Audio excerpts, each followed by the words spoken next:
Splice, like, you haven't been performing that well as of late. You can't underestimate this Mind Freak squad. You can't go in overconfident because you haven't been playing well. As you see the videos going down for the match next on main stage.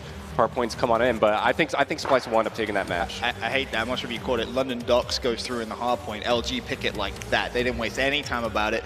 I mean, this is a map where we historically said Red Reserve so good. I mean, we just saw what happened last time. That is a very, very bad map there for Red Reserve.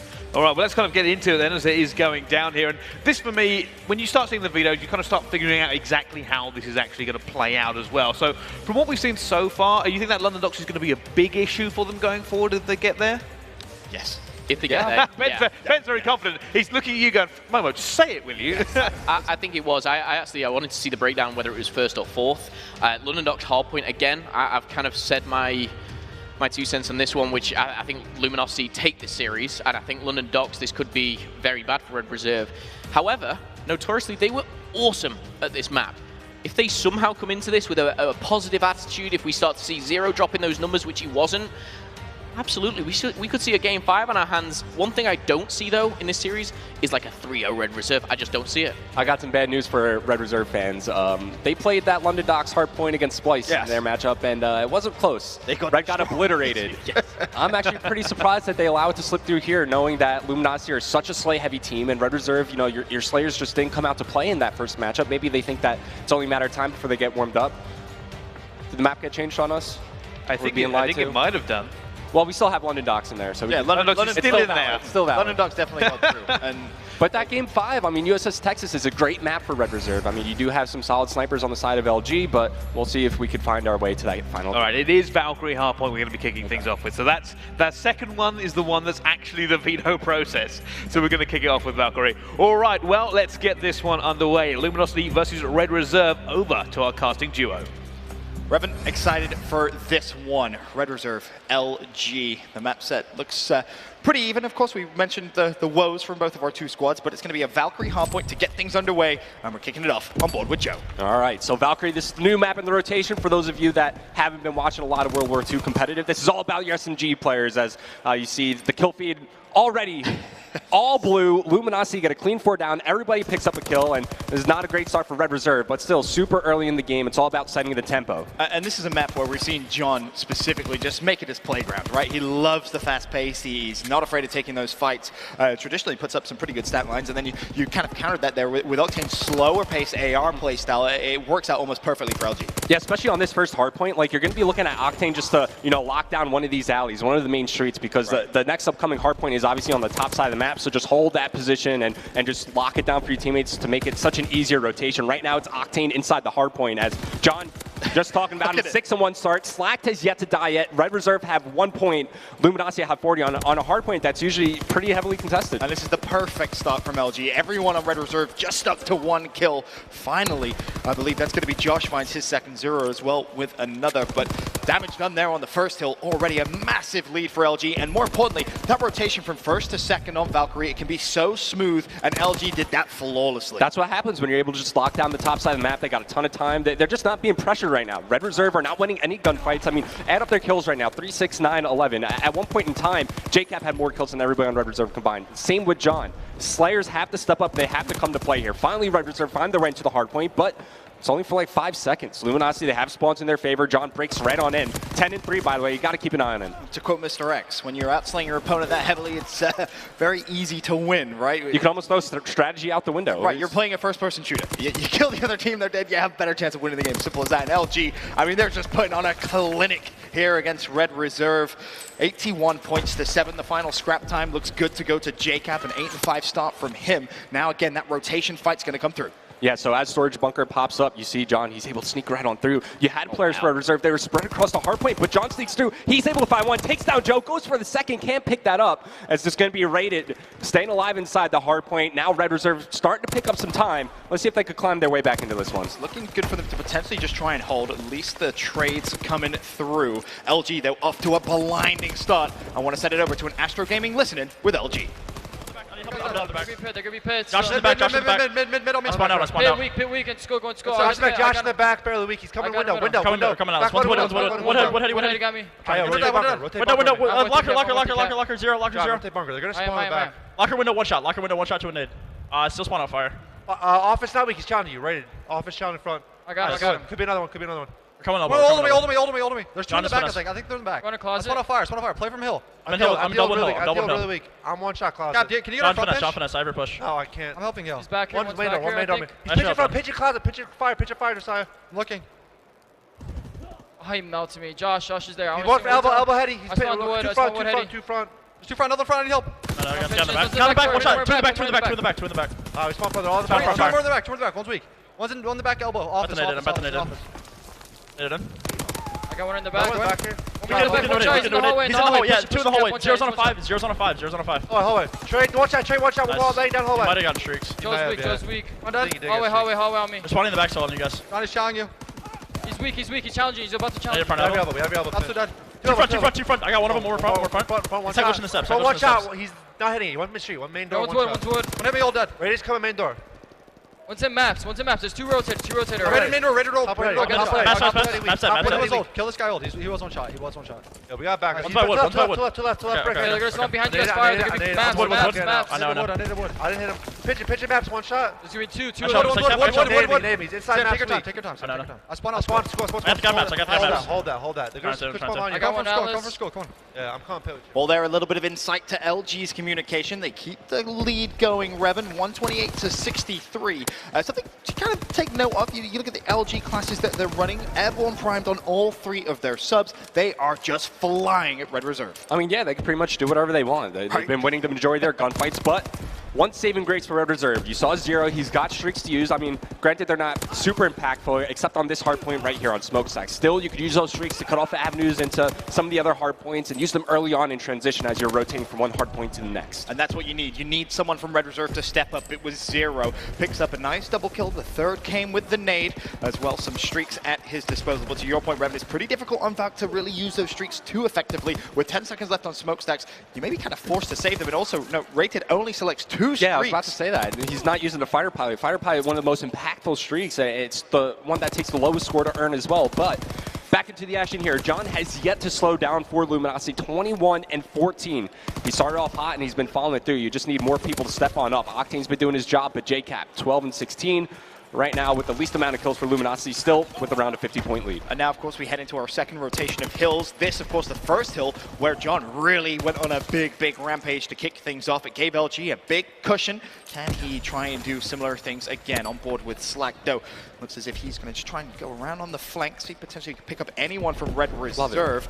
That should be actually a couple of kills in his favor if he's quick. Jumps out, challenges. That's John picking up Zero. But Red Reserve doing a good job of just clawing their way back into this one. And those are big kills to get, because now as we start to think ahead to this upcoming hardpoint over near operations, Red Reserve had the spawns in their favor. It's Joe heating up inside the hardpoint. He's got streaks to use, and all of a sudden, this is now a 20-point game. Red Reserve find themselves back into this hardpoint, and they have good positioning for this next hardpoint. No, it's funny, we mentioned Red Reserve often start slow in pools. Well, it was a slow start here in Valk hardpoint, but they've clawed their way all the way back. Now, though, can they take the lead? The rotation is there, like you said, Revan. Realistically, Rated is in such an important position. Number 1 on that mini-map. If he's able to just win a couple of gunfights, it would just deflect the pressure from LG. Isn't going to happen. He ultimately falls, but Red Reserve's still in the hard point. Joe does a great job staying alive in the window, using the grenade to zone out the LG players and pushing on in, and this game's about to be all tied up then. Red Reserve, how easy would these games be if they just didn't have the slow starts? I mean, if you don't feed streaks early on, you don't feed John, what kind of lead do you think we would have for Red Reserve? I mean, it could be out of control. Let's be honest. And bear in mind, Red Reserve, they have some streaks now, which you could see in this second rotation. And preferably, if they can get a bit of a lead here, they could use those streaks to put this game to bed. LG still with a fragile 9-second lead, but it's Red Reserve once again flying into the hardpoint. Don't want to give anything up. Scrap time will go to LG, but again, on rotation, it's Red Reserve that should get the early time. Yeah, once again, Red Reserve have a great setup as we're about to move into the storage bunker. You see them spread out all over the hardpoint. They have all avenues covered, from smokestacks, from a push coming in from vents, or even over near the side alleys. They have everything covered, a good setup. Now they just need to pick up the kills. That's a bad start as Josh falls. As you see, now he's going to spawn out over near the smokestack side of the map. That's going to allow LG to push on forward through vents, around through the side of loading, and they're going to pinch on in through storage. You win a few of those gunfights if you're Red Reserve. This gets so much easier. Instead, you have 3 players from LG now trying to flood into the hill. First one is John. Ultimately, he falls. Slacked is there to trade out Rated. LG break into the hard point. Okay, Red Reserve now off spawn. Nades flying out. Kills being traded still 0 with these streaks to use. Now, he could use them to zone out these LG players that are spawning up over near that side, loading near the backside of Office, but still has them in his back pocket as, you know, the game progresses. You got to keep it on that. When is he going to decide to use them? But anyways, 15 seconds remaining on the storage bunker as we're about to move over to the next hardpoint. You see Luminosity already setting up near the Office side of the map, but you have 2 Red Reserve players, and keep an eye on where Red Reserve are spawning. They're over near the top side of the map, and now they know. The glide bomb gets called in, LG get the information of where they're spawning, and now the new hardpoint's about to pop up. And it was slack there for LG that just did enough. Bought his teammates a little bit of time to rotate. Ultimately, though, does fall. It's Red Reserve that break into Office hardpoint. Octane just trying to do a good job slaying out. Now counter streaks being deployed by Red Reserve. Joe shuts down JCap with a glide bomb. Zero still with streaks of his own, but as it stands, LG, they're in the favorable position here to take control of this hill. Oh yeah, for sure. They're pushing on into the hardpoint. They're still continuing to pick up kills. Once again, I got to talk about John. The guy's insane. You know, a lot of people gave him some flack, you know, having a rough Atlanta event, but that's not the case with John. He's an extremely consistent player. An off event happens from time to time, but he's come up to play here. 32, 23, a minute 8 inside the hard point. He's doing it all. And it's worth saying that happens with every player, right? Yeah. You can't be Can't be good every map. consistent every single map you play. But still, Red Reserve fighting back. The final 15 seconds here is going to put them within touching distance of LG. Still with streaks to use. That could honestly be the difference maker here in map 1.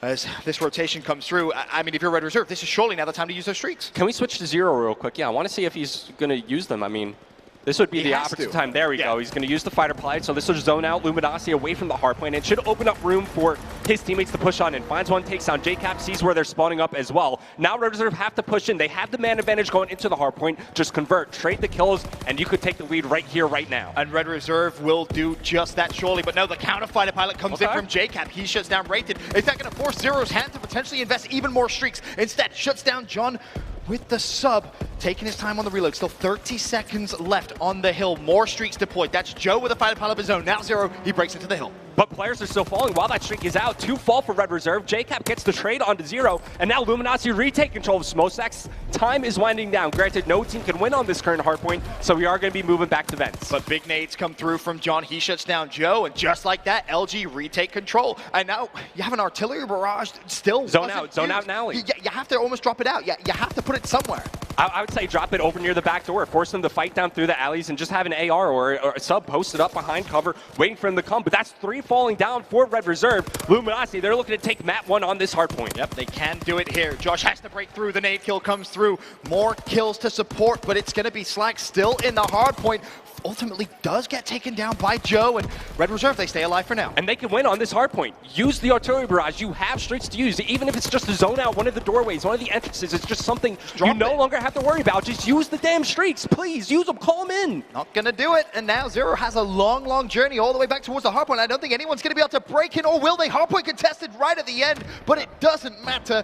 LG will ultimately take game 1, and you have to ask, why was that artillery barrage not used? Listen, I get it. You know, streaks are not the most impactful on a lot of these hardpoints. There's cover you could take in every avenue, but you could use the artillery barrage, you know, block off the back door near the top side of the map, block off the alleyway, cut off avenues. You can still use these streaks, even if they're not picking up kills, to zone players off certain points of the map. Right. And it sucks because we saw Zero earn those streaks so early on in the game, and he just doesn't even use them. Yeah. Well, it's going to be LG that take game 1, and Red Reserve's kind of woes here at the start of day 1 seem to be continuing. But, you know, big picture, we mentioned it on the desk, it's more the search and destroy, which has been LG's worries, and that's where you expect Red Reserve to really come out and make this series interesting. So I think where we're giving Red the edge, if we favor them in these upcoming search and destroys, they have to find a way to steal respawn, right? They had opportunities in that map 1. They had so many. If they don't have that slow start, if they're able to just maybe contest time or go 50-50 on that first hard point, I think Red Reserve take it. I mean, you think about how slow they started. You brought that up, you know, what, 2 minutes in, they started off unbelievably slow. John goes on a rampage, Cap goes on a rampage as well. You know, LG earned those early streaks. Red Reserve doesn't start that game that slow. That's a completely different ending. Yeah. And the way it ends as well is a little disheartening there for Red Reserve fans, I'm sure. I'd be curious to go back and actually speak to Zero himself and be like, hey, what was the thought process there? Why didn't you use that streak? Because obviously there's a reason he hasn't done it. But I'm very, very curious to know exactly what that is. But it's LG, nevertheless, that will take game 1 hardpoint. And then, of course, heading over to game 2, search and destroy. I believe it's going to be a London Docks, which could be an interesting one. Yeah, we'll see. Obviously, you could see some sniper play come out of Zero. You'll love to see that. Luminosity, if they've been struggling search and destroy, the way to fix that is just be decisive. You know, have a play call, trust the play call, and just keep working that one strat until you find out all the aspects, what you need to improve on, and just try to simplify the game down. If you just have one push, like, you know, it might be easy for teams to catch on, but if they're unable to stop it, if you're able to work out all those kinks, then you can make it work. I mean, on the bright side for LG, I mean, their woes in Search and Destroy have been pretty bad, as we've mentioned. The Valkyrie was one map that they were actually consistently winning during the Pro League, but London Docks was a map that they did have a little bit of success on in terms of, you know, taking games a distance. It was actually Envy versus LG. It was Game 5, Round 11 on London Docks. Ultimately, Envy took that win. But I am curious here to see if LG can potentially go 2-0 up in this series. That's going to give them such a big cushion. And then you have to, at that point, favor them to be #1 in this. Yeah, absolutely. So coming into this next map, I'm going to be putting some pressure onto the SMGs from Red. John came up to play. Slacked was, you know, there supporting him as well, but where were the subs from Red? I mean, you know, Joe's usually that sneaky type of player. Look for him to, you know, try to make plays happen. And we talk about this all the time when, you know, we talk about Red Reserve. You know, the way Joe plays, he's like a lurker, right, around the map. And everybody knows at this point in time, it's no secret. So when that play style's not working, it could be pretty detrimental to your team because you're kind of leaving the other three out to dry with no support. But when it's working, you're just able to pick apart the other team piece by piece. It's so funny talking to different players from different teams and their opinions on Joe as a player. You speak to a lot of North Americans. It's annoying. It's just frustrating to play against. I just do not like playing against Joe. He does things which just make you uncomfortable. And that's exactly what he's going to have to do here against LG. All right, so yes, London Docks, Search and Destroy. Game 2, Red Reserve versus Luminosity Gaming. Red Reserve, the home crowd favorites, currently find themselves down 0-1 after a disappointing hardpoint on Valkyrie. We're about to see if they can bounce back here in the Search. And we've already mentioned it. Losing that game earlier on to Splice hurts them. It definitely does in terms of their overall pool standings. This game 2, massive for them to get themselves back in that series. Of course, there's still plenty of Call of Duty action left in the series, but the Search and Destroy now officially underway. It's going to be LG on the attacking side first. Okay, early smokes coming out. It's going to be an A-bomb side attack, blocking off the line of sight over near the top stairs. I think it might have missed. I think they want to smoke off the street, but nonetheless, they're able to get inside the bomb site. There's first blood. Octane takes down Josh, and now John's going to surge on forward, pushing through the bottom docks. He's going to come right behind these players. He spots one, spots the second as well, able to pick up the kill underrated. The bomb being planted. This is a great round 1 from Luminosity so far. That is absolutely wonderful. They botched the smoke grenade, right? It was an abysmal smoke, but it doesn't even matter. They just push straight into the site. John flies through. As soon as he gets that pick, he knows Slack can plant the bomb, and it leaves Zero what was a 1v4, now ultimately a 1v3, but with 30 seconds left, I mean, you're requiring a miracle here to win this round. Yeah, Zero, I think you're just looking for kills. Try to pick up the bomb planner. You know, you got 20 seconds remaining. If you're Luminosity, just spread out. You know, he has to defuse. He has to push you. Now pushing in with the machine pistol. We'll spot him on the Oh, my Lord. 15 seconds remaining, but he doesn't know that Slack's behind him. He's going right for the defuse. He just doesn't have time to play with.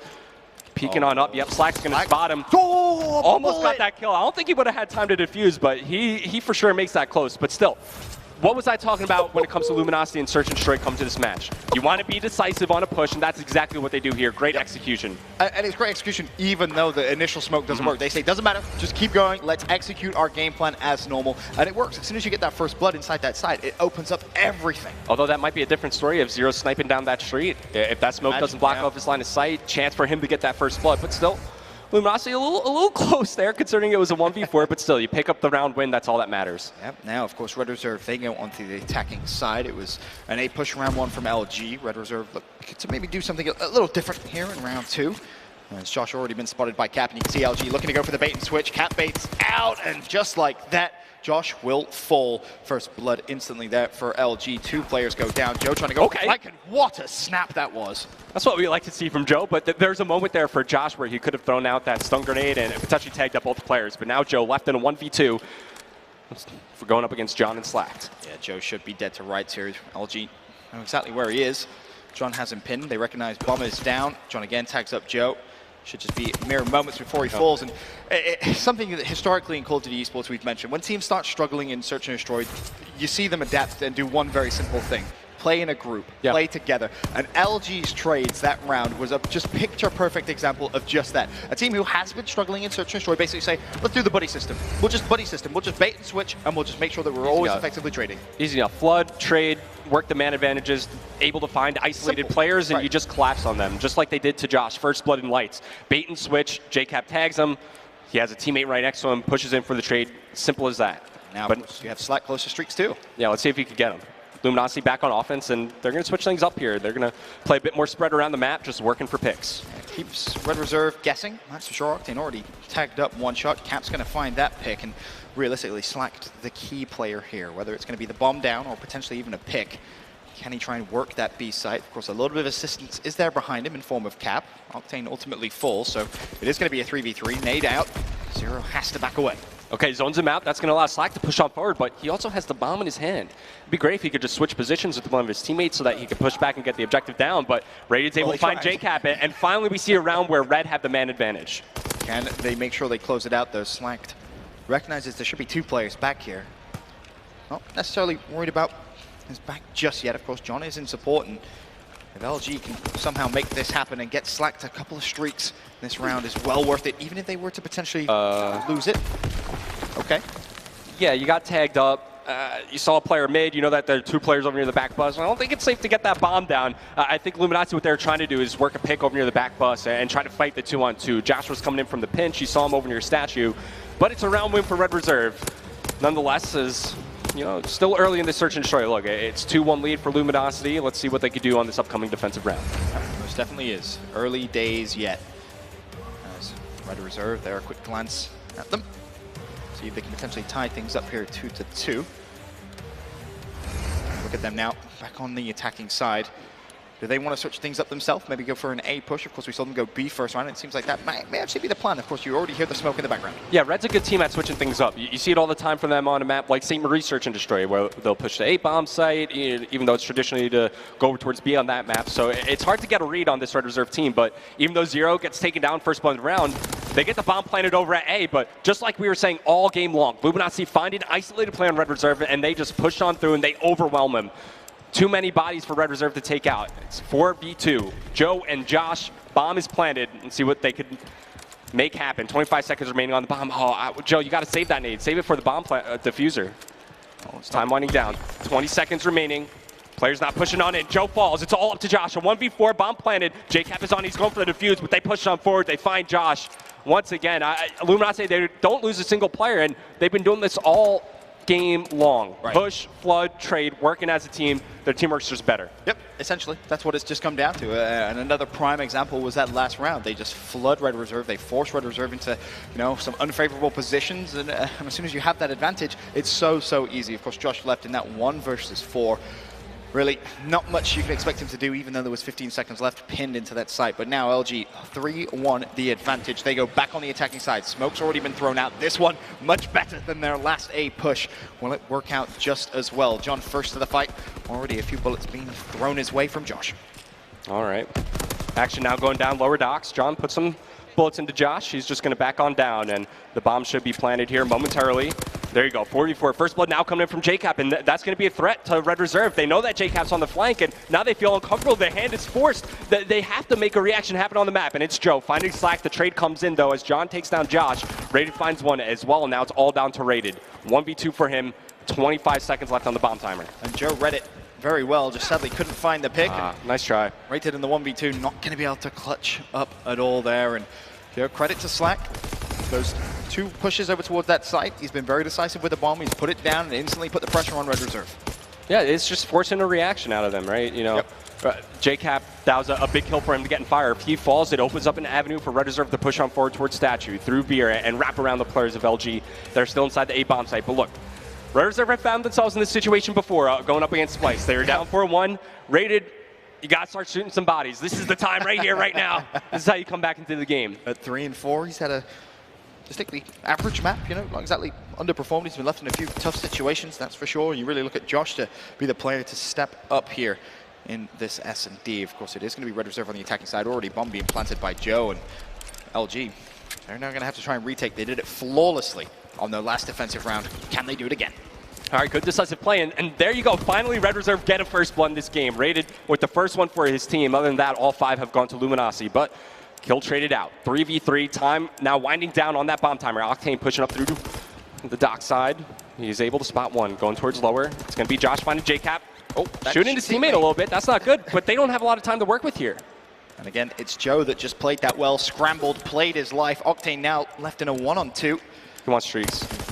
He's not getting them. Good. Would have been good, but that's the experience really that you're going to have with Joe and Search and Destroy there. He gets tagged up, and that's still a 3v3 situation. As soon as he gets tagged up, he just books it. He just stays alive, plays towards his teammate, and you saw the kind of confusion that it caused. Octane tags up his teammate who's mid-gunfight as well. That's only going to scare things and potentially delay that round even further. But Red Reserve still with some life. You like to see that trust in your teammates, right? Just being, hey guys, I'm tagged up, I gotta get out of here, you got my back, and he just books on out of there, stays alive. So important to just play your life in that scenario. And now, Red Reserve, let's see if they can climb back in it. Deja vu almost, right? Yep. Luminosity now back on offense. Looks like it's going to be a statue hit off the back, going for mid-map control. On board with John, and well, if you're going to give him free roam of the map, he's going to take it, that's for sure. 2 players over towards fire, though. Rates is going to be the first. John spots him. A couple of bullets landed from both players. John now full red. Expect the maybe pinch to come through. But instead, the nade thrown out from Josh. Another first blood now for Red Reserve. 2 in a row.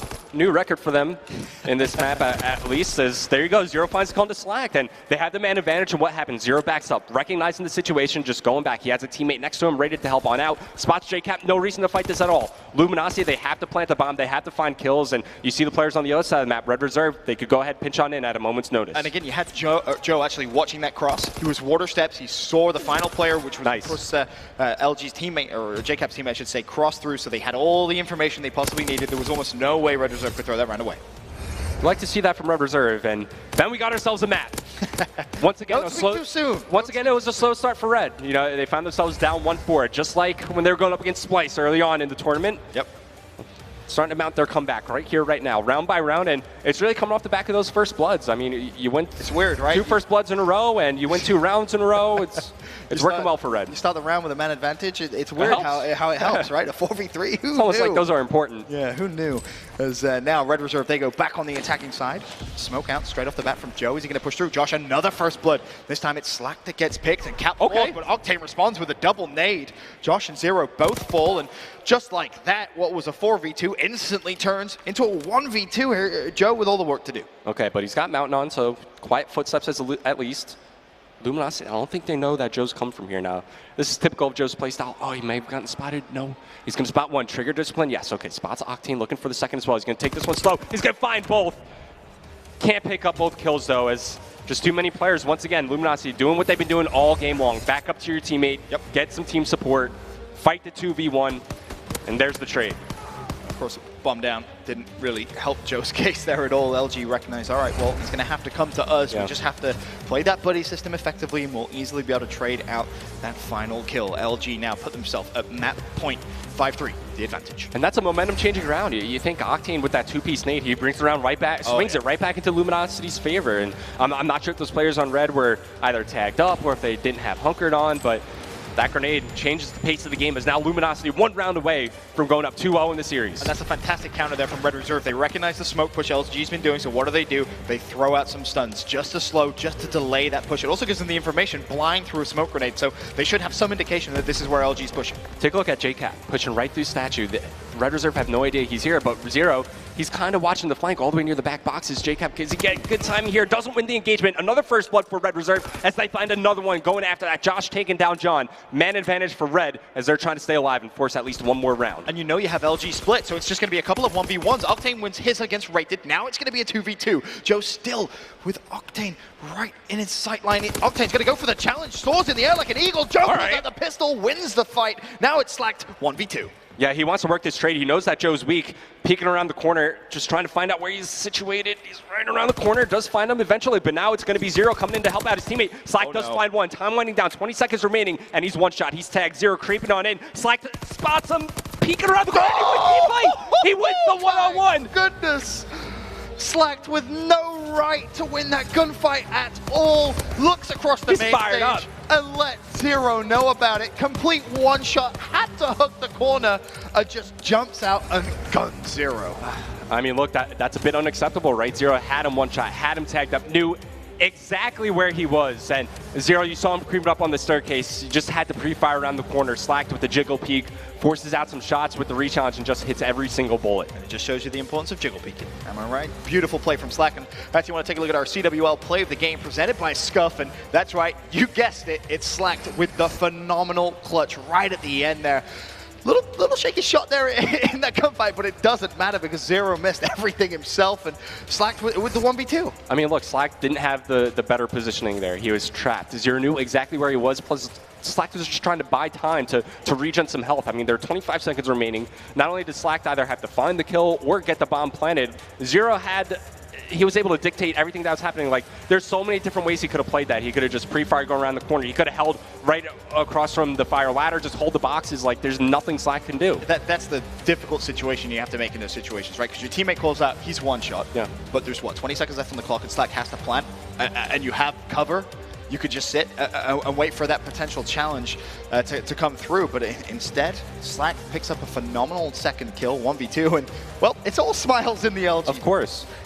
Look, you know, there's so many different scenarios that Red Reserve could have had in this series, right? They had many opportunities both in the first hardpoint and in that search and destroy. I mean, this could be a completely different series, but there's no reason why anybody on LG shouldn't be smiling right now. Everything's going in their favor. John's stepping up to play. Slack, he's getting loud there on the main stage. He's fired up. Everything's clicking for them. I feel like that's kind of the story for Red Reserve, right? We mentioned that the slow starts continuously, and it's not even just in pool play now. Now you're seeing it come into maps.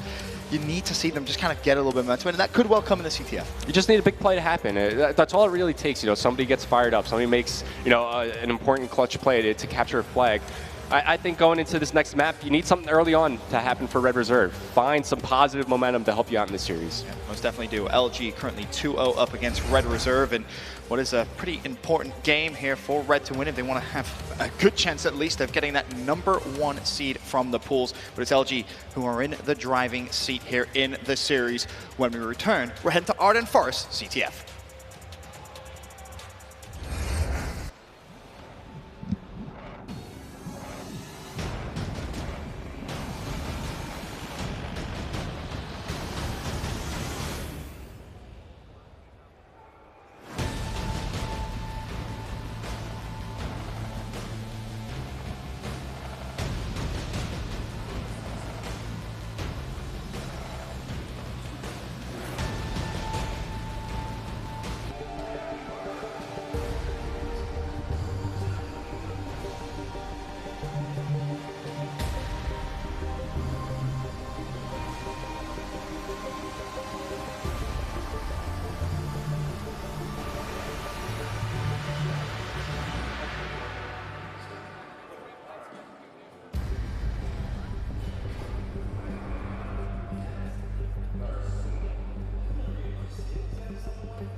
Ladies and gentlemen, welcome back to the CWL Birmingham Open presented by PlayStation 4. The day well and truly underway now as we're in the third game. And what a game it is so far. LG 2-0 up against Red Reserve. You know, coming into this match, it was a must-win for Red Reserve, right? You had that feeling after losing earlier on to Splice. Not looking good for them in this match against Luminosity, but it's not over yet. One map at a time is how they need to approach the series from now on, and it starts with this upcoming Ardennes for CTF. You know, we've seen a lot of reverse sweeps so far this year, and you know that CTF can really be that swing mode. And again, you have to think, if you're Red Reserve, you just come out and you start strong, right? That's all you have to do here, because it's just been slow starts. That's really been the difference maker here. You can really make a series out of this. But to LG's credit, I mean, they've looked great. They really have. You know, they answered some of their critics about Search and Destroy and how they haven't looked too strong. A nice performance from there, and you saw the Wolfpack mentality, the buddy system come through, keeping Search and Destroy to its basics. Yeah, and they switched it up as well. You know, they had fast rounds, they had slow rounds. It was a good mix, and it was hard for Red Reserve to really get an idea on what LG were going to bring to the table. But talking a bit more about Ardennes CTF, this is a map where, you know, if you're Red Reserve and you're Joe, could be kind of hard to sneak on, and there's going to be something where I think he's just going to have to play straight up with his team. Right. Sometimes you have seen that been a bit of a problem, right? Loves to try and go for that sneak play through ruins, and sometimes it isolates your teammates so much that, you know, they lose a 4v3 essentially. They're a man down to some of those fights over on the bunker side, and that's how flags can very, very quickly get out, and games can get out of control very, very fast. But game 3, Ardennes Forest CTF about to get underway. It's Luminosity Gaming with the advantage in the series, 2-0 up. The win here is the win for the series. Now pressure all on Red Reserve. You lose this map, you know, your hopes of making it into that winner's bracket are looking grim, but it seems like they always put themselves in that situation throughout every event, and when the pressure's truly on, when they find themselves in those elimination games where their life is on the line, that's when they play their best. Put them in the losers bracket, and they'll go on a big run, right? It's a very strange mentality. You just want to see them start in the winners bracket just a few times to see how far they really can go. But as we mentioned, the comeback all starts here in the forest on CTF, and so far so good here for Red Reserve. A nice early start with some good wins. Yeah, it was a good early sequence from Josh. You know, gets the nade to follow up, and that allows Raid to push on forward over towards Cave as he backs up to Wood. He's got teammates coming off respawn, and really in the early stages of CTF, it's all about establishing map control, seeing what lanes you could push on out. If you could find somebody positioned over near the middle of the map and start to put pressure onto the enemy team spawns, it really seems like you need to get a clean forward down to go for flagpoles on the other side here. Most definitely do. Zero looking over towards John with the first hill. Nicely done. A couple of kills come through. Need to be careful though, because it might be Slacked sneaking behind Josh and ultimately could slow down this push, but Joe goes straight for the flag. A 5-1 start for him. You know, we mentioned how is he going to play? Is he going to play for the sneaky, or is he just going to go kind of heads up gunfight? Well, just says, nah, screw it. I'm just going to fight fire with fire. A 5-1 start, as I said, a 3 streak with the flag. A cap here could be massive for Red Reserve. Yeah, especially because he's going to be working towards streaks as well. Josh trying to play a bit of Bates defense. He gets some help from Rated. Rated finds Sue. Joe gets the flag cap. I got to think that Joe has some streaks to work with. If we could switch over to him real quick so I could see some progression. Okay, so about 1 kill away. And what Joe did right there is he just brute forced his way, pushed right through the ruin side of the map. No streaks earned by him, and he wrapped around. And of course, it's always going to be Joe on the flank. Whenever you see Red Reserve setting up a push, you know that Joe's going to be the linchpin, the guy attacking from behind that's going to make that play successful. And it was so unfortunate there. Obviously gets taken down by the nade, the airborne prime class that he's using. That's the one drawback. You don't want to run Hunker, you're going to die to nades. And it's unfortunate, right? Because you're in that situation where you want to play slow, but you know if you play slow, you're going to pin yourself in a corner, nades are going to come through, so you have to keep playing. And it kind of plays on you mentally, right? It's like, oh, I got to get these streaks, and you find yourself, wow, I've been sitting in the same corner for 3 minutes, still trying to find this kill. So you like to see Joe not change anything up. I think that's a good way to approach it, depending on the situation, of course. As it stands, though, Red Reserve still 1-0 up. Thanks to Joe's flag cap and fantastic run and start, but it's Red Reserve doing a good job of slaying defensively. John sneaks through, but Joe answers with another double, and he's having one of those games which you love to see if you're a Red Reserve fan. Okay, all 4 go down for Luminosity. Red Reserve, they should know that the spawns are coming in over near your back bunker, potentially a split as players start to spawn up over near your back belt, but because they get a clean 4 down, they can comfortably push up on the map, right? Start to establish some control. Now they're looking for that next wave of kills so they can push in and try to get an offensive play. And this is the difficult one, that second wave, right? It's all good and well getting 4 down, you then get map control, but you have to slay out 1 more time, and LG hold true here defensively. You know, difference there is Joe's not there to make that pinch play coming in from behind. You know, they decide to push up through mid-map, push up through bunker. And, you know, granted, the reason they're doing that is because they want LG to spawn out over near Bell. But, you know, Joe maybe could have waited, you know, pull up the scoreboard, wait for those players to spawn on in, and then try to push out the lane. But now it's going to be Luminosity. They're starting to get some kills behind him, and now they're starting to push up on the map. A flag pull opportunity now as Octane pulls it out of the Red Reserve base. They know that Red Reserve are going to be spawning over near the cave side of the map. You just need to call off this field, and this could be a flag cap for Luminosity tying things up. And Ready with such an important job there. He may have spawned up first, but he didn't want to give up the cut. He had to keep his eye on it, and ultimately the kill does get traded. Zero tries to go for the flag pull, but gets evaporated by Octane. No, Octane is, of course, the flag carrier on a 3 streak. A cap here will give him streaks. There you go. He gets the fighter pilot. He gets the glide bomb as well. We're all tied up. 1 flag apiece. Oh, and streaks are so big on Ardennes for us. It's such a wide open map that they could find so many kills and really catalyze some offense for your team. Octane doesn't finish a kill, swaps to the PPSH, just trying to stay alive. He has his teammate right behind him, and he knows that more teammates are going to be spawning up. The reinforcements coming in quick for Luminosity. Now less than a minute remaining on this first half. Now if somebody's able to get a flag touch here, we will see some extra time come in. And that's beautiful play from Josh to deny Octane full streaks. Throws the Semtex, instantly just pushes through.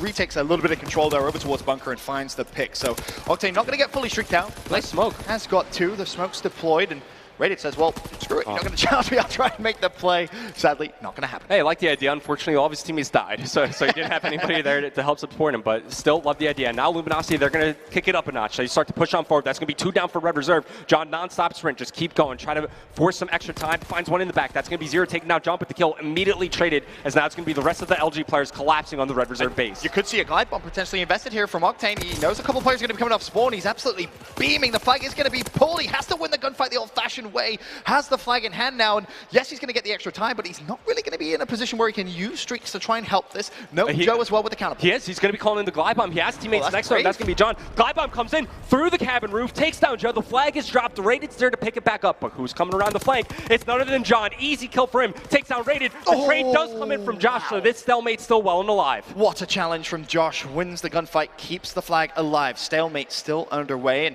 of course Octane has used a streak. He still has a fighter pilot at his disposal. Is he going to potentially invest that? You'd be surprised. You have to wait for LG to maybe get a couple of kills and potentially a little bit of map control. That's a good start. 2 players go down for Red Reserve. 30 seconds, though. If LG want this flag, they're going to have to push straight away. You think Octane? Oh, yeah, he is going to use the fighter pilot. Yep. Fighter pilot comes on in. He's going to be barraging these players coming off spawn. Just the fighter pilot shredding these players as John finds that final kill. The flag return comes in, and Luminosity cap it to close out that first half. Flawless execution of how to play a stalemate situation right there from LG.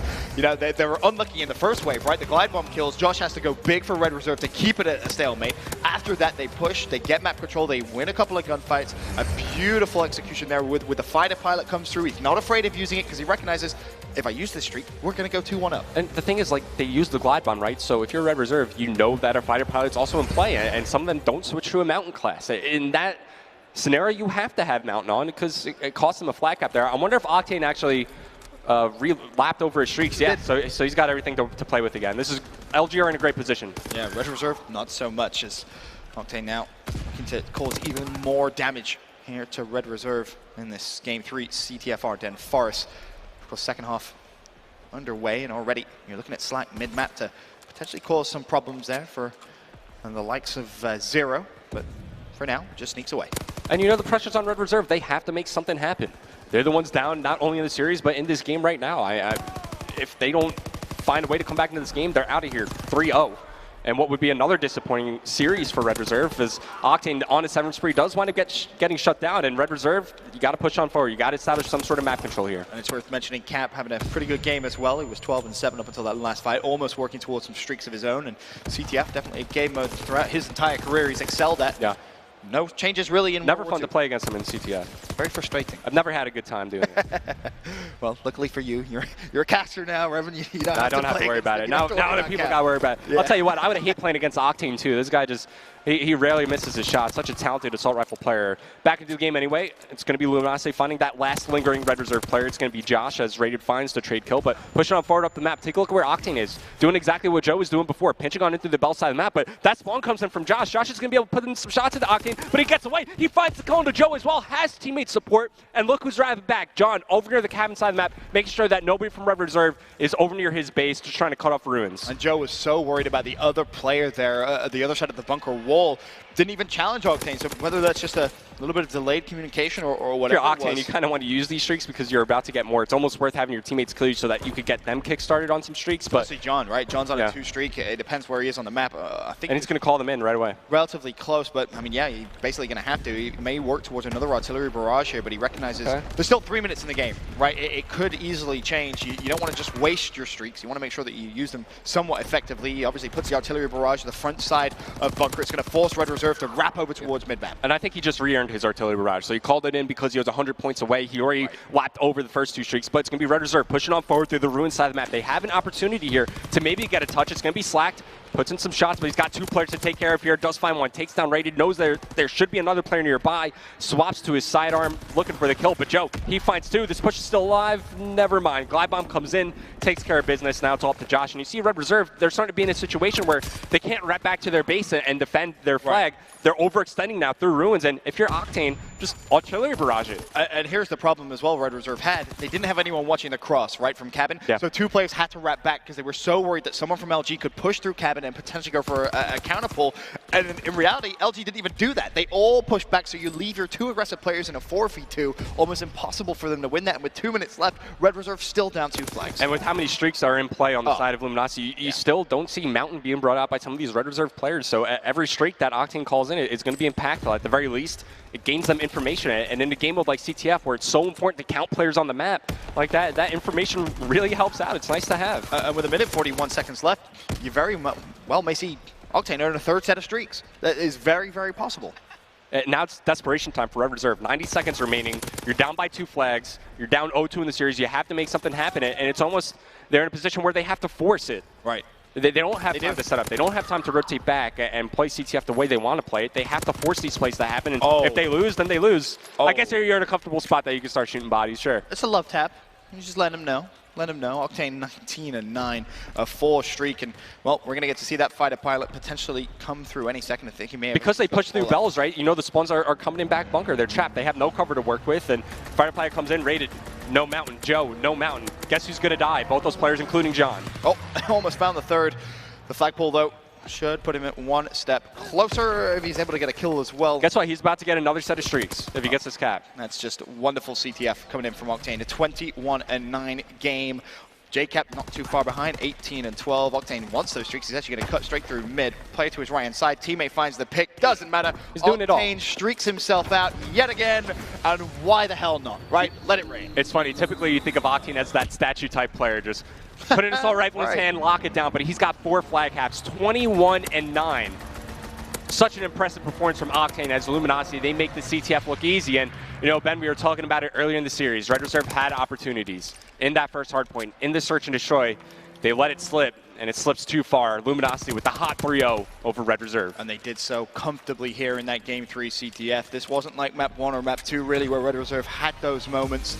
I mean, you look at the end of the first half, that was really the turning point. It was a stalemate. Octane invests his streaks. He gets the flag in the OT. 2-1 advantage into the second half, and from there, it was all LG. Yeah, I really think that series takes a turn for the worse when Slack wins that final engagement in the search and destroy.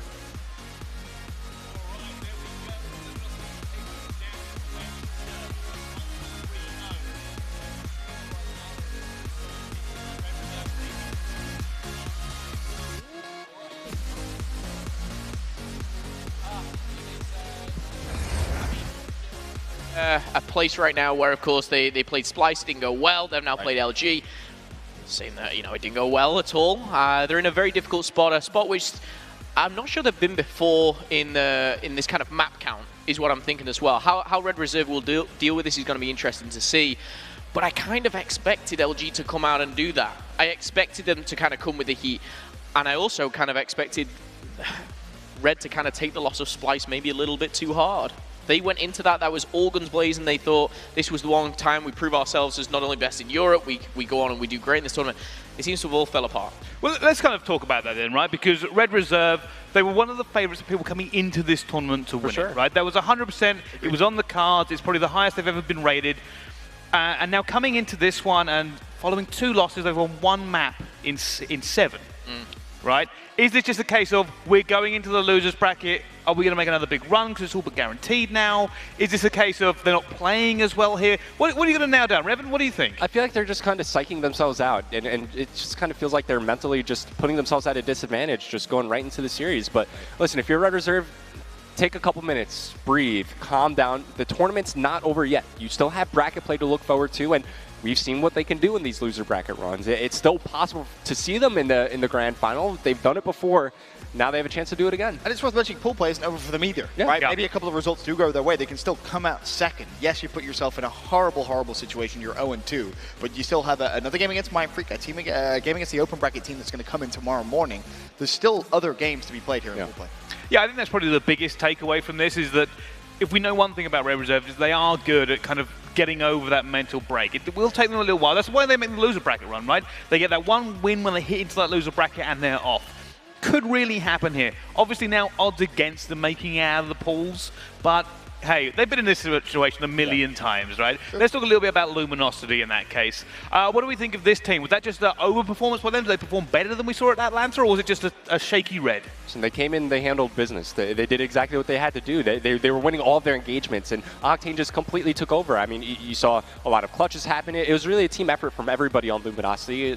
I'm trying to think of the games. Like, I don't think anybody had like a bad map. Like, these guys are here to win. That's a result of a couple of things, right? Number one, first series of the day goes to Game 5 against Mindfreak. They're not going to be happy about that. Number two, they want revenge as well. Like, they want to make sure that they're coming in as a #1 team. A lot of people haven't favored LG for this event, which is kind of crazy when you think about we were so often. You know, they've been in a few grand finals so far this year.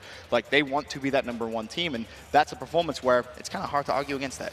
It certainly is. All right, well, before we go any further into breaking this one down, let's throw it down to the floor with Jess for a PlayStation Instant Reaction. Thanks. We are here with Octane. Now, first, I did want to look at that CTF.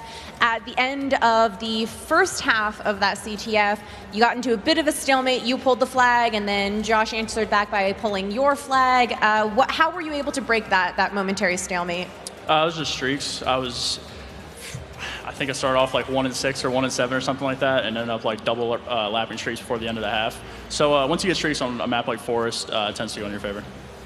Now, overall, you guys are a very consistent team. The casters made a comment about John particularly. Okay, well, John in particular is a very consistent player then, I guess. What would you say as far as how much of an asset that makes him to your team? When John's playing well, we all typically play well. An example of that would be first map. You know, if he was underperforming that map, we might have lost, or, you know, it might have been a little bit closer than it actually was, which, I mean, it was like a 20-point game already. But, you know, if John's doing well, then it makes my job easier. And overall, that was a really, really clean match, I would say. It was just, you made it look like such an easy 3-0. In terms of team pride and confidence and everything, do you enjoy just 3-0ing another team, or would you prefer having a little bit more of a challenge and maybe going 3-1 or 3-2? No, I'll take a 30-minute series over anything else. It feels good to get our revenge on them, but it is pool play, and they don't seem to reach their final form until losers bracket. So it's a good win. I'm happy we're 2-0 right now because we got the quote-unquote pool of death. So 2-0 is a good spot to be. All right, great. Well, thank you so much for the interview. This has been your PlayStation Instant Reaction. Back over to the desk. Thank you. All right, thank you very much for that one. Well, he seemed very calm and composed there, and he said, you know what, even he's saying it's not Red Reserve's final form, which I appreciate the reference. But it's got to this point, this is the group of death. Like I said, it's always going to be a difficult thing. Did we see Splice and LG topping this group coming into the weekend? I think we saw LG, and then the toss-up would be, you know, if Splice came to play, they had an opportunity, and who knows what Mindfreak can do. It seems like, you know, they have, you know, some upset potential, but it was really between Red Reserve and Splice. I think definitely people favored Red Reserve over Splice, but Red just haven't shown up just yet. I think that was a key game, Red Reserve versus Splice, right? Yeah. Winner of that, I think we would have said, well, they're probably going to come out second in this pool. And it just so happened Splice managed to win that game earlier on today. So for Red Reserve, you can kind of see it. I think their heads are already down. Yeah, I think so, and that's something obviously we all know they're going to be able to get over here. And I do know that the map for Splice Mindfreak has just gone to third map as well. And I think they won the S&D because I heard some shouting about Jerd going on while I was actually backstage. So he's clearly having a great tournament as well. But it does seem this kind of this almost role reversal for those two, Splice and Red Reserve. Just off that first game, you know, coming into this one, Splice, everyone's convinced that they're going to break up. Everyone's talking about the issues that they've been having. We've been talking about role switches coming in. Now, all of a sudden, you know, they're flying high at the top of the groups, going, oh, this is the Splice we'd like to see. Red Reserve, in 2 games, everyone's talking differently about them. Yeah, I think the big thing for Splice coming into this event were people were looking at Vance, right? Can Vance find his rhythm in this game and really define his role? And I think he showed up, from what I've seen so far for Splice, he's been, playing his role just fine, pitching in where he can. And for Red Reserve, slow start. I think that's what we could chalk it up to. I think as long as they don't mentally put themselves out of the rest of the tournament, they're still capable of a run. It's a very weird thing to have a team that you're going, well, they're losing everything, but we actually kind of still expect to see them somewhere in the top 4. And I think that kind of pays credence to just how good that team is and how high their skill ceiling really is. All right, let's take a little bit of a different tact here and move on and talk a little bit about the schedule and see exactly what is coming up for the rest of the day and what you can all look forward to watching here at CWL Birmingham. Of course, our first games have been taken care of. We now move on to Optic Gaming versus Team Envious, followed by FaZe versus TK and Rise versus E United. Anything standing out there for you guys? Everything. Everything. It's all good. I am looking at, obviously, the next game coming up, Optic Envy. I think, again, that's a pool that you can look at, and Optic looking very, very strong. I think Envy came out with a 3-0 against Reckless. But the last 2 games, I think, particularly the last one, yes, I favour Rise. In that FaZe TK, though, FaZe TK. That's going to be a really good showing as well. Yeah, I think so. It is pretty much jam-packed here on the Alpha Station so far. And the E-Classico coming up next is something that everybody and all the fans really enjoy watching as well. And again, you kind of look at this schedule here for today and say, well, this could be a top 8. If you just put these into a top 8, you go, yeah, that'll do. Right. Like, very easily, and you wouldn't worry too much about it going forward as well. But I'm sure we'll see some big upsets later on today as we start to wind this one up and get Optic Gaming versus Envious ready for the main stage. Don't go anywhere. We'll be right back just after this. See you soon.